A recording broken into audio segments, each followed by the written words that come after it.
Assalamualaikum warahmatullahi wabarakatuh. Ini kita lanjutkan lagi Kesultanan Perlak yang ketujuh ya. Jadi Kesultanan Perlak yang ketujuh adalah Sultan Magdum Alaidin Abdul Malik Shah Johan Berdaulat. Sultan Magdum Alaidin Malik Muhammad Amin Shah Johan Berdaulat ditinggali oleh Sultan Magdum Alaidin Abdul Malik Shah Johan Berdaulat sebagai Sultan Perlak ketujuh. Ya, Baginda berkuasa selama kurang lebih 27 tahun dari tahun 334 Hijriah sampai dengan 361 Hijriah atau sekurang 70 Masehi.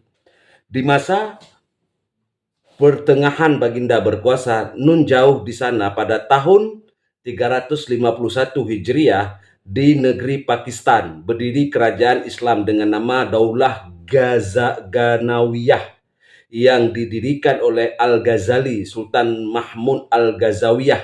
Berdirinya Daulah Ghazawiyah menyebabkan perseteruan bahkan perang hebat antara umat Hindu dan Buddha melawan umat Islam.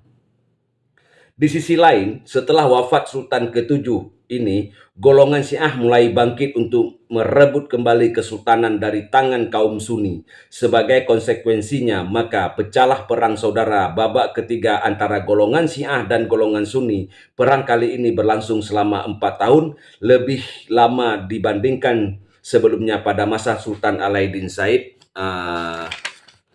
Maulana Abbas Shah dan pada masa Sultan Alaidin Said Maulana Ali Muayyad Shah.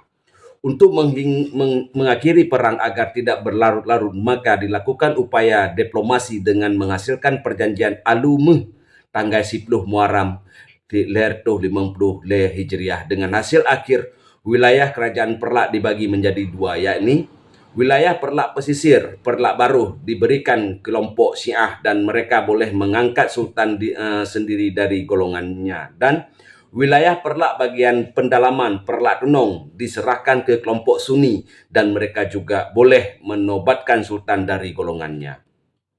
Perlak Baruh dipimpin oleh Sultan Alaidin Said Maulana Muhammad Shah pada tahun Lertuh 65 Hijriah sampai dengan Lertuh 77 Hijriah atau Sikurung Ertuh 76 Masehi sampai dengan Sikurung Ertuh 88 Masehi dengan pusat pemerintahan di Bandar Perlak, sedangkan Perlak Tunong dipimpin oleh Sultan Magdum Alaidin Malik Ibrahim Shah Johan Berdaulat pada tahun Lertuh 65 sampai dengan Pertuh 02 Hijriah atau Sikurung Ertuh 76 Masehi sampai dengan Siribe 12 Masehi dengan pusat pemerintahan di Bandar Khalifah. Sultan ketujuh ini mempunyai 3 putra, yaitu Merak Magdum Ali Ibrahim Shah yang kemudian menjadi Sultan ke-8, Maharaja Mahmud Shah yang kemudian menjadi Raja Selar Sarih Islam I di Tanuh Data Cotgiri, dan Sultan anak ketiga Merak Magdum Malik Ishak alias Merak Ishak sendiri, negeri Ishak I yang dari jalur anaknya yakni Merah Mesrah Raja Ishak kedua melahirkan Sultan Malikul Saleh, pendiri kerajaan Samudra Pasai. Nyo agak panjang.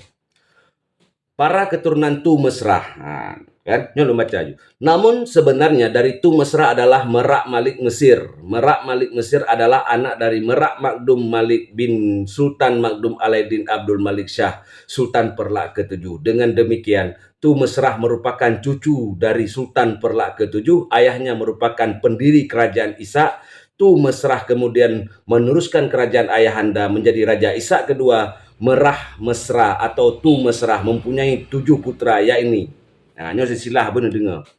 Merak Magdum Ibrahim, dan Merak Magdum Ibrahim merantau ke Jempa Pesangan dan mendirikan negeri di Singkong. Cucu Merak Magdum yang bernama Malikul Saleh di kemudian hari menjadi kerajaan Samudra Pasai. Yang kedua, Merah Mancang. Merah Mancang mendirikan kerajaan di Bancang Barus. Yang ketiga, Merah Putih. Merah Putih mendirikan kerajaan di Merancan Merdu. Daerah kedua Merah ini, Merah Intan Hitam dan Merah Putih, pada masa Kesultanan Samudra Pasai disebut Merdu dengan Merah dua nenek dan menjadi daerah otonom. Keempat, Merah Hitam. Merah Hitam mendirikan kerajaan di Kiran, Samalanga. Yang kelima, Merah Pupuk. Merah Pupuk mendirikan kerajaan di Dayah Aceh Barat. Yang keenam, Merah Jernang. Merah Jernang mendirikan kerajaan di Senangan. Yang ketujuh, Merah Mego. Merah Mego sebagai anak bungsu di kemudian hari menjadi Raja Ishak ketiga. Sementara saudara-saudara menyebar dan mendirikan kerajaan atau di negeri-negeri.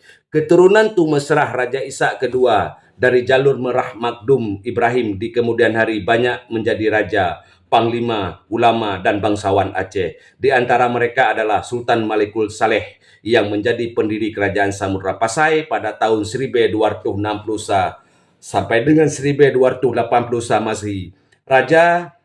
Raja Samudra Pasai sampai raja terakhir yakni Sultan Zainal Abidin Malikul yang memerintah pada tahun 1511 sampai dengan 1525 Masehi. Selain menjadi pendiri kerajaan di Samudra Pasai, keturunan Tu Mesrah dari jalur Merah Mego juga menjadi pendiri kerajaan-kerajaan Aceh Darussalam, mulai dari pendirinya yakni Sultan Abidin Johan Shah 1200 sampai dengan 1250 Masehi. Sampai raja terakhir yakni Sultan Alaidin Muhammad Daud Shah yang memerintah mulai tahun 1870 sampai tahun 1950 wafat di Jakarta sebagai tahanan perang Belanda. Nya Sultan Aceh terakhir.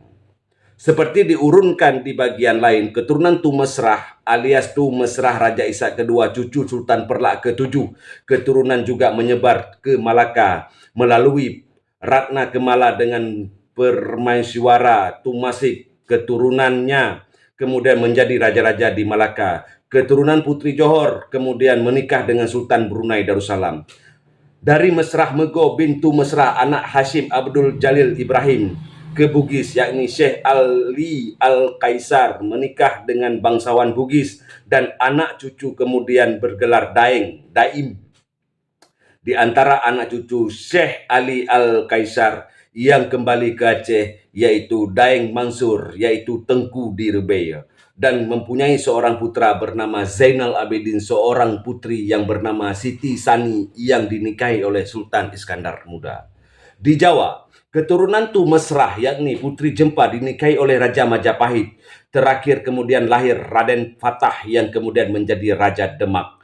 Keturunan garis tali turunan langsung dari Tu Mesrah yang lain yakni Fatailah kemudian menyusul ke Jawa yang kemudian menikah dengan adik Sultan Demak. Fatailah kemudian mendirikan kerajaan Cirebon dengan anaknya mendirikan kerajaan Banten. Fatailah sendiri dikenal dengan Sunan Gunung Jati, menikah dengan Ratu Mas Anang Raden Fatah cucu Majapahit, keturunan-keturunan temurun menjadi raja dan pembangun kerajaan Demak, Cirebon, Banten dan Wali Songo. Keturunan Tu Mesrah pada abad ke-16 yang bernama Tu Mesrah Panglima Nyak Dom yang mempunyai putra penting di dalam pemerintahan Sultan Iskandar Muda ketika menyerang Batu Sawang dan membawa 2.000 tentara beserta kaum raja di bawah dari Johor ke Samalanga, Aceh dan Selimum termasuk Tu Sri Lanang dan Putri Kamaliyah Pang. Panglima Nyak Dom merasa menyelamatkan Tu Sri Lanang dalam peristiwa laut. Tu Sri Lanang adalah bendahara kerajaan Johor yang dibawa ke Aceh setelah Johor ditaklukkan Aceh pada tahun 1611. Tu Sri Lanang kemudian diangkat Raja Samalanga oleh Sultan Iskandar Muda. Selain diangkat menjadi raja di Samalanga, Tu Sri Lanang menjadi penyiar Islam kawasan Samalanga dan kemudian dikenal dengan basis Islam di Aceh. Tu Sri Lanang juga merupakan pujangga agung dengan karya Salatun Salatin yang juga dikenal dengan sejarah Melayu. Mungkin inilah fase Kesultanan ke-7. InsyaAllah besok kita lanjut Sultan ke-8 yang memimpin Perlak. Izin pamit. Assalamualaikum warahmatullahi wabarakatuh.